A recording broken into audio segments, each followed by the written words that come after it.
centro político del país. Y a nuestros clientes, hoy tenemos los grandes momentos de la silla. Pero hay algo que vale la pena reflexionar entre ustedes y yo.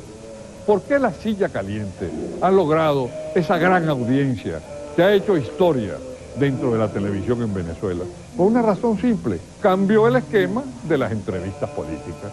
Para comenzar, el moderador o entrevistador no sigue la corriente del entrevistado, sino hace lo que harían ustedes, las preguntas calientes. ¿Cuánto gana aproximadamente usted mensualmente? Cuando Jesús de Nazaret, permíteme volver a la Biblia, Jesús de Nazaret va al desierto a hablar con Satanás. Tú sabes que hablaron los dos, ¿no? Hablaron los dos. Sí. Entonces Satanás le dice: tú que eres hijo de Dios, después de los 40 días de ayuno, bueno, haz que esas piernas, esas piedras se transformen en panes. Y él le dice: no solo de pan vive el hombre, está escrito. Entonces, no solamente de pan vive el hombre. Un gobierno patriótico, perdón, una revolución que no solo de pan vive el hombre, va a perder, porque la gente quiere pan. Pero si en los barrios hay hambre, en los barrios en Venezuela hay hambre. Pero es que esa es la historia del populismo. Ese es el estomaguismo, no es el populismo, es el estomaguismo. Yo con mucha responsabilidad tengo que decirle al pueblo venezolano que no podemos mirar la realidad solamente con el pan. No, hay otros principios. El PAN es resultado de un proyecto ideológico, político, económico y social. No me guabiné, al pan y al vino. Yo diría que nunca se ha hablado en Venezuela tanto de una Asamblea Nacional Constituyente como ahora. Es más, ni en 1945, cuando la llamada Revolución de Octubre, que se celebró una constituyente, la gente habló. Pero ahora hay que aclarar algo para que se reserve para la historia. La gran batalla por la constituyente, ¿qué es la constituyente? Conviene o no, comenzó aquí, en la silla caliente, en un memorable programa. Vamos entonces a recordar todo lo que se dijo de la constituyente. Para comenzar, hubo una gran galleta, porque había como 3 tipos de constituyentes, y cada quien pretendía señalar la suya, la de su tesis, como la única y verdadera. Vean, ¿por qué digo yo que está usted tratando de crear el monstruo de Frankenstein que puede destruirlo usted mismo? Por algo que usted y su comando no le han dicho al público. No le han dicho al pueblo que la constituyente es una entidad superdictatorial. Y no le han dicho al pueblo que Venezuela ha tenido 26 constituyentes y ninguna de ellas ha podido arreglar el problema. Y no le han dicho al pueblo que las 2 últimas constituyentes tienen ingratos recuerdos para los venezolanos. La del 46, auspiciada por Acción Democrática después de tumbar a Medina, para legalizar el nuevo régimen, y la de Pérez Jiménez en el 52, para legalizar la dictadura. Entonces yo pregunto una cosa. Primero que todo, nuestra Constitución no tiene prevista constituyente. Entonces, ¿cómo va usted a convocar a esa constituyente? Vamos a comenzar por lo menos por pedacitos la cosa. Sí, pero antes de responderte, vamos a responder por pedacitos también. Yo, en tu reflexión has dicho cosas que no son ciertas. ¿Cuáles no son ciertas? Que nosotros no le hayamos dicho al país lo que es una constituyente. No le han dicho al país lo que es una constituyente. ¿Cómo no, Oscar? Yo tengo 4 años y medio. Repítale al país lo que es una constituyente. Permíteme responderte, no me atropelle. Bueno, sí. No me atropelle. ¿Pero cómo lo vamos a atropellar a usted? Permíteme. Lo que pasa es que el tigre no come tigre. Eso es todo. Pero no te alteres, no te pongas así. Si no me altero, estoy gozando un pullero. Yo igual. Está bien, entonces estamos gozando los dos. Pero entonces, dígame lo que es la constituyente. Pero no es eso lo que te iba a responder. Es que tú has dicho algo que no es cierto tampoco. ¿Qué es lo que no es cierto? Que nosotros no le hemos dicho al país lo que es en verdad la constituyente. Yo tengo, no un minuto hablando contigo en televisión, yo tengo 4 años y medio desde que salí de Yare, recorriendo el país, hablando del proceso constituyente. El tema es bastante amplio y complejo, déjame precisártelo. Pero también has dicho algo que es falso. ¿De dónde sacas tú eso? No sé. ¿Qué? Quizás los libros que has leído no son los más adecuados, ¿no?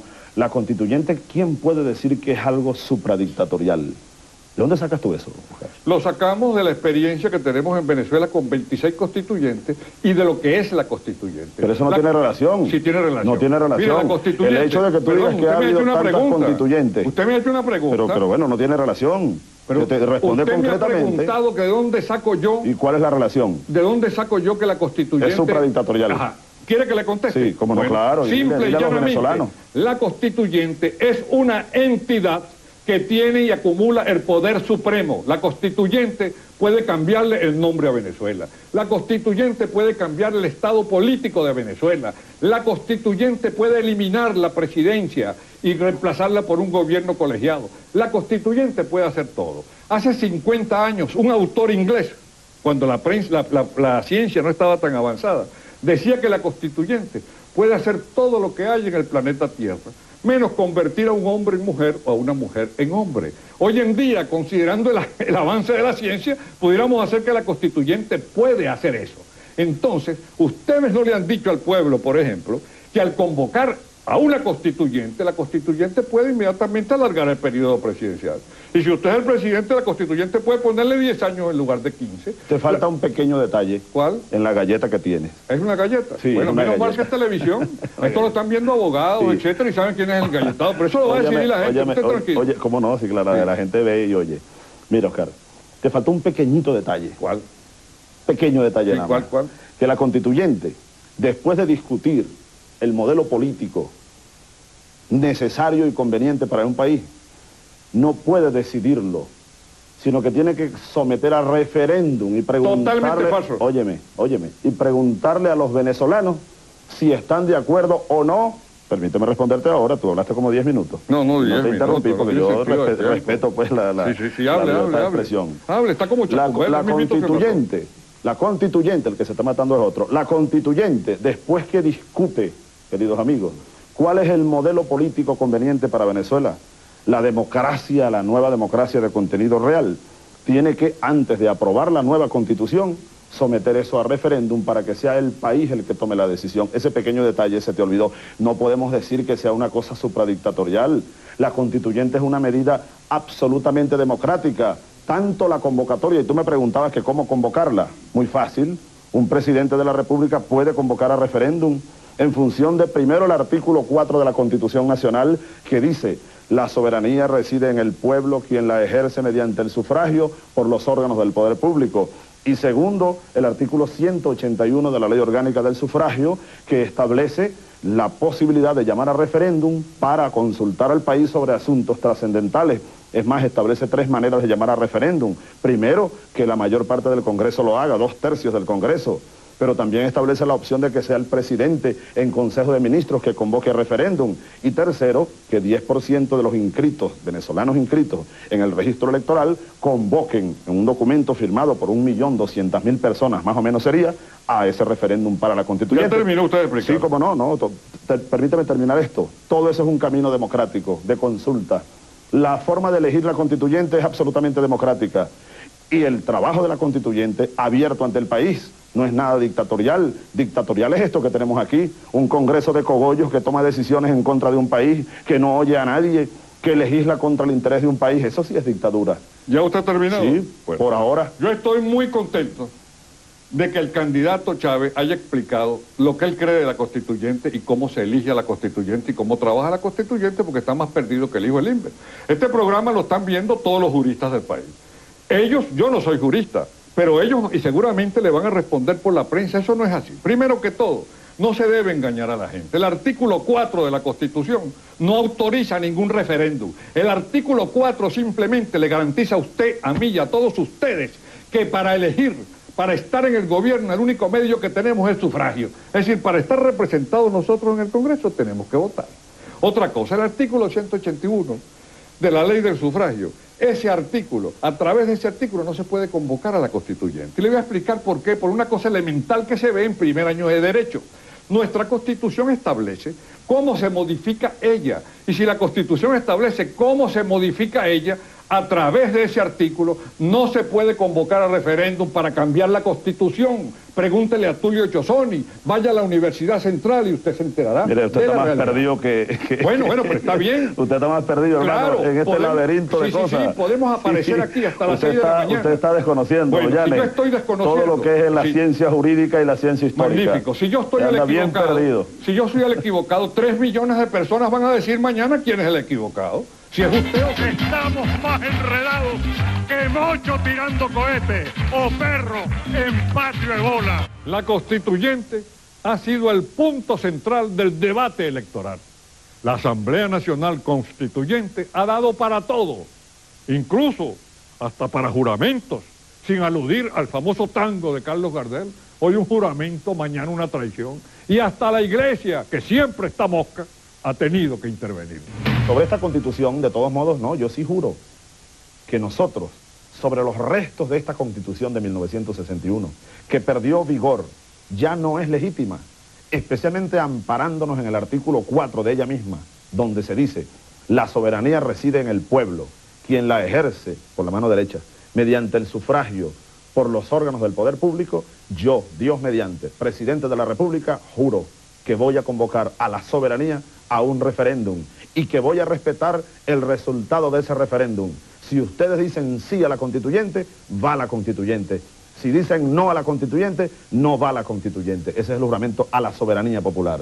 Y sobre la Biblia... Ese juramento va a tener muchas interpretaciones. Pero bueno, ese es el problema de cada quien que lo interprete como quiera. Lo van a interpretar algunos como un juramento golpista, pero usted tiene libertad para jurar como sus sentimientos lo que lo piensa. interprete cada quien, tiene interpretación libre. Yo estoy jurando defender y respetar la soberanía popular. Eso no tiene nada de ¿Y sobre la golpismo. Biblia qué juraría? Y sobre la Biblia, tú sabes que también ¿cómo se llama? El Sermón de la Montaña, Jesús dice precisamente que no jures. Jesús dice que no jures ni por tu cabeza, porque tú no eres capaz de cambiar de blanco o negro ni siquiera un cabello de tu cabeza. Jesús dice que no jures ni siquiera por el cielo, porque es el reino de Dios. Él dice que no juremos en el Sermón de la Montaña. Sin embargo, yo tengo un juramento, ya es una costumbre, y yo vuelvo con la Biblia y la palabra de Dios a jurar.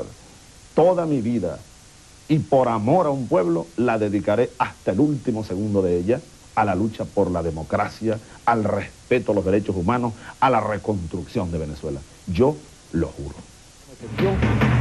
Entonces usted considera que es correcta la actitud de hacer un juramento en donde se asegura respetar la Constitución, defender a sus superiores y que se debe recordar todos los días a la hora del toque de Diana, quebrantar ese juramento y tener autoridad para querer ser luego comandante de las Fuerzas Armadas?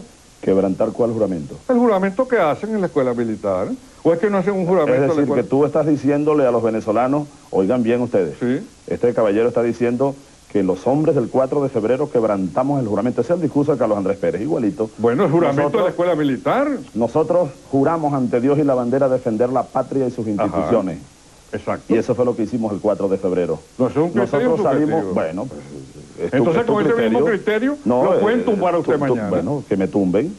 Si hay razón... Pretender gobernar al país aquí diciendo que me tumben... Bueno, sal tú a tumbarme, pues. No, es que no es mi profesión. Sal tú a tumbarme si tú quieres. Si te metes a periodista, yo te tumbo. Pero óyeme esto, a los venezolanos, permíteme, que el que toca arpa y canta tiene mucha ventaja.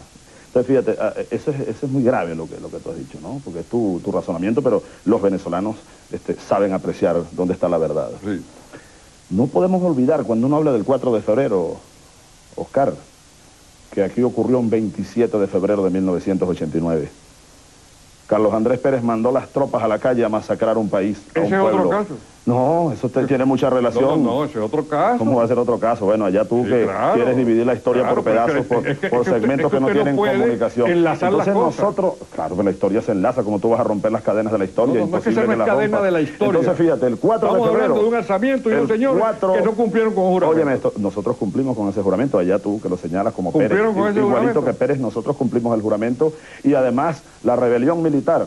¿En qué punto de la Constitución dice que usted se puede alzar contra un gobierno legítimamente constituido? Óyeme esto, la rebelión militar del 4 de febrero encaja, y hay juristas venezolanos como el doctor Germán Escarrama Lave, por ejemplo, que tienen esa tesis desarrollada, y muchos juristas venezolanos, dentro de lo que es el derecho a la rebelión. El derecho a la rebelión lo consagra nuestra Constitución. En el artículo 250 de la Constitución Nacional. Y si exacto, quieres, qué bueno sería hacer... Eso es lo que llamamos la maldición tutankámica. Qué bueno sería hacer una buena ronda de juristas sobre ese tema, ¿no? Claro que esto está sujeto a la interpretación que tú tienes y a la que nosotros tenemos. Pero como tú mismo lo dices, permíteme tomar tu expresión, que nos juzguen. ¡Chúpate esa mandarina! Un venezolano dice que no quiere ir a la presidencia de la República, ni como bateador emergente. Uno tiene que decirle, y con todo respeto a mi amigo Ledesma, cuéntame una de vaquero. Pero ahora, vamos a los comerciales, y después de los comerciales, la silla se va a poner muy caliente, porque vamos a hablar de lo que para muchos es un fantasma, algo terrible y maléfico, el alto mando militar, y para otros, como Irene, es el ángel tutelar de todos nosotros. Comerciales, estábamos hablando de la presencia del alto mando militar en las elecciones, algo que es insólito porque nunca había ocurrido en Venezuela. Y la pregunta que se hacen ustedes y que nos hacemos nosotros es la siguiente: ¿esas denuncias son ciertas o no son ciertas? Y de ser ciertas, ¿a dónde vamos? Pero déjame decirte que preocupados estamos, y así debo decirlo al país, y el comandante en jefe de las Fuerzas Armadas debe tomar cartas en el asunto por la actitud descarada muchas veces del comandante del ejército, el general Rubén Rojas Pérez. Pero ¿cómo explica usted que con el general Rubén Rojas Pérez se solidaricen los tres jefes de las otras fuerzas? Yo no sé hasta qué punto eso sea cierto. Bueno, pero la reunión con el alto mando no la hubo. Lo que sí es cierto es que el general Rojas Pérez, aunque seguramente el ministro de la Defensa pudiera desmentir esto, pero yo sé que es absolutamente cierto y esto es muy peligroso, el comandante del ejército se negó a ir al desayuno al cual fue invitado por escrito por el señor ministro de la Defensa. Bueno, eso se lo iba a decir también. Absolutamente cierto. ¿Qué pasó con ese desayuno? Bueno, no fue tal desayuno, porque fue bloqueado por esa... Bueno, pero entonces con esa situación que hay, pero óyeme, ¿cómo va a asumir porque... usted el comando general de las Fuerzas Armadas? No, pues a comandar en jefe. Yo sé comandar, y comandar en jefe, Dios mediante. A poner las cosas en su sitio, porque aquí hay que respetar, bueno, la subordinación y la disciplina militar. Sería muy grave. Pero usted no la respetó, hay que ser objetivo. Ese es otra cosa, ese era otro ámbito. Tengo 3 lanzamientos que no he podido sacar el bate. Rápido, no, pero ya lo puedes sacar. Vamos a sacar el bate rápido. Fíjate. Es que estoy tomando un nuevo producto. ¿Cuál es ese? ¿La Viagra? No, ese no hace falta. Estoy tomando el producto de los Olímpicos de Moscú. Pero qué se lo recomiendo, el de los Olímpicos Mándale de Moscú. a Piquilena eso. No lo necesita. Si él era el discípulo amado de la doctora Aslan, ¿cómo lo va a necesitar? Qué maravilla llegar a esa edad, sí, vale. Claro.